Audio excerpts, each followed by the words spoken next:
الكريم أما بعد فقد قال الله تبارك وتعالى في كلامه المجيد والفرقان الحميد أعوذ بالله من الشيطان الرجيم بسم الله الرحمن الرحيم هل يستوي الذين يعلمون والذين لا يعلمون وقال النبي صلى الله عليه وسلم الجهاد معدن إلى يوم القيامة ফাঁসির মঞ্চে গিয়ে গেলে যারা মুক্তির জয়গান যুগে যুগে যারা করেছে অবিরাম বিপ্লব অভিযান যে বীর সেনানীদের রক্তের বিনিময়ে দেশ হয়েছে জয় ইতিহাসে কেন চায় না পাওয়া তাদের পরিচয় সুপরম্বে চিরন্তন স্রষ্টার সাই দরবারে চির কৃতজ্ঞতা জ্ঞাপন করে চিরায়ত নবীর সানা নিখা দরুদ সালামের পুষ্পমাল্য নিবেদন করে মঞ্চে উপবিষ্ট শিক্ষক মণ্ডলী বিজ্ঞ সভাপতি সাহেব প্রাজ্ঞ বিচারকবৃন্দ সমবেত বয়োজ্যেষ্ঠ বয়োকনিষ্ঠ সমবয়স্ক সকলকে হার্দিক শুভেচ্ছা অভিনন্দন জানিয়ে ভারতবর্ষের স্বাধীনতার ইতিহাসে উলামাদের অবদান সম্পর্কে নাতিদীর্ঘ রশ্মি সম্পাদ করতে চাই।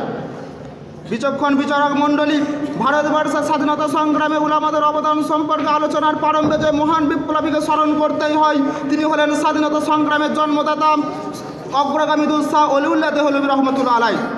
ইস্ট ইন্ডিয়া কোম্পানির প্রথম আমলেই তিনি তার দূরদৃষ্টির মাধ্যমে ভবিষ্যৎ ভারতবর্ষের শোচনীয় মানচিত্র দেখতে পেয়েছিলেন এবং আজ করতে পেরেছিলেন দেশ ও জাতির আসন্ন পরিণতি ও দুর্গতি। সেই হতে দীর্ঘ প্রায় 100 বছর পরাধীনতা নাগ্যস্ত আবদ্ধ ভারতবর্ষ সর্বতন্ত্রী নারী কণ্ঠে ধ্বনিত হয়েছিল স্বাধীনতার আওয়াজ। অতঃপর শাহ সাহেবের আশঙ্কা বাস্তব আকার ধারণ করল যখন 1803 খ্রিস্টাব্দে দিল্লির শেষ মুঘল সম্রাট দ্বিতীয় বাহাদুর শাহ আলমের কাছ থেকে ভারতের শাসন ক্ষমতাকে জোরপূর্বক ছিনিয়ে বেঈমান ব্রিটিশ সদর্পে ঘোষণা করল আজ থেকে আল্লাহর সৃষ্টি জগতে বাদশাহ সালামতের রাজ্যে ইস্ট ইন্ডিয়া কোম্পানির রাজত্ব চলতে থাকবে। কোম্পানির এই দাম্ভিকতাপূর্ণ ঘোষণার বিরুদ্ধে সর্বপ্রথম যে বীর পুরুষ গর্জন করে উঠেছিলেন তিনি হলেন শাহ সাহেবের রেখে দেওয়া সুযোগ্য সন্তান শাহ আব্দুল আজিজ দেহলভী রহমতুল্লাহ আলাইহ। তিনি দুঃসাহসিকতাপূর্ণ উচ্চ হিম্মতের সঙ্গে পরিস্থিতির সার্বিক সমীক্ষা চালানোর পর জনসমাজে প্রকাশ করলেন ঐতিহাসিক তথ্য সম্মিলিত বিস্তারিত ফতোয়া, যার মাধ্যমে তিনি তৎকালীন ভারতবর্ষের অবস্থার বর্ণনা দিতে গিয়ে ইংরেজদের ধুরুন্ধুর পরিকল্পনা ধাপ্পাবাজি এবং প্রতারণার কথাকে বিস্তারিত জোরালোভাবে তুলে ধরলেন। সেই সঙ্গে সঙ্গে ভারতবর্ষকে ধারুল আরব অর্থাৎ শত্রু কবলিত দেশ আখ্যায়িত করে জাতি ধর্ম বর্ণ নির্বিশেষে সকলকে সর্বশক্তি দিয়ে ইংরেজদের বিরুদ্ধে সংগ্রামে ঝাঁপিয়ে পড়ার আহ্বান জানান। তিনার এই আহ্বান মুহূর্তের মধ্যে দাবানল হয়ে প্রতিটি নাগরিকের অন্তরে স্বাধীনতার অগ্নিশিখা প্রজ্বলিত করেছিল। পরবর্তীকালে সেই অগ্নিশিখা 1857 খ্রিস্টাব্দে হাজি ইমদাদুল্লাহ মুহাজির মক্কি রহমতুল্লাহ আলাইহির নেতৃত্বে উত্তরপ্রদেশের সামনির ময়দানে রক্তক্ষয়ী যুদ্ধের আকারে প্রকাশ পায়, যাকে আমরা ইতিহাসের সিপাহী বিদ্রোহ বলে জানি। কাসেম নানতুবি রহমতুল্লাহ ছিলেন এই যুদ্ধের সিপাহসালার এবং রশিদ আহমদ গাঙ্গী ছিলেন প্রধান বিচারপতি। তবে উলামা সম্প্রদায় প্রথম পর্যায়ে সর্বশক্তি দিয়ে তুমুল লড়াই করার পর কিছুটা সাফল্যতা অর্জন করলেও পরবর্তী পর্যায়ে ইংরেজদের আধুনিক সমরাস্ত্রের সামনে ব্যর্থ হন। সাম্রাজ্যবাদ বিরোধী এই স্বাধীনতা সংগ্রামী উলামাদের ব্যর্থ হওয়ার পর ভারতবাসীর ওপর নেমে আসে চরম দুর্যোগ। পৃথিবীর ইতিহাসে লোমহর্ষক নির্যাতনের শিকার উলামা সম্প্রদায়। মাত্র 15 দিনে 52,000 উলামাকে ফাঁসির দড়িতে ঝুলানো হয়।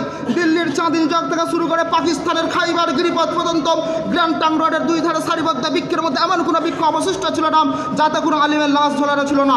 প্রকাশ্যে জনসমাজে একজন আলিমকে ফাঁসির দড়িতে ঝুলানো হতো, ছটফট করতে করতে তার প্রাণবায়ু নির্গত হলো, অপর একজনকে তোলা হতো। এইভাবে ক্রমে চলতে থাকতো উলামাদের ফাঁসি কার্য।